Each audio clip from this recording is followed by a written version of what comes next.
மனதில் உறுதி வேண்டும், வாக்கினிலே இனிமை வேண்டும், நினைவு நல்லது வேண்டும், நெருங்கின பொருள் கைப்பட வேண்டும், கனவு மெய்ப்பட வேண்டும்.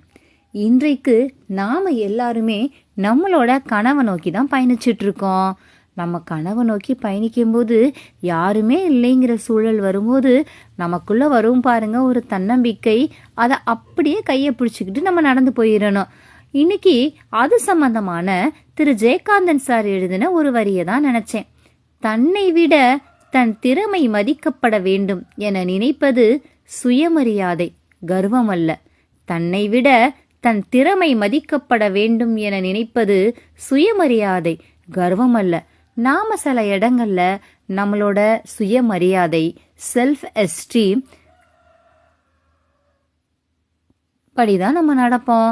அதை மற்றவங்க பார்த்து இவங்க ரொம்ப ப்ரௌடா இருக்காங்க, ரொம்ப ஹெட் வெயிட்டா இருக்காங்க அப்படின்னு சொல்லுவாங்க. அதெல்லாம் நீங்க காது கொடுத்தே கேட்க வேண்டாம். ஏன்னா நம்மையும் நம்ம திறமையும் மதிக்கப்பட வேண்டுங்கிறது சுயமரியாதை தானே ஒழிஞ்சு அது கர்வம் அல்ல. யாராவது அப்படி சொன்னா அவங்கள ஜஸ்ட் இக்னோர் பண்ணிட்டு உங்க பயணத்தை நோக்கி போயிட்டே இருங்க. உங்க வாழ்க்கையில வாசல் எப்பயும் திறந்தே இருக்கும். வெற்றியை நோக்கி பயணிப்போம்.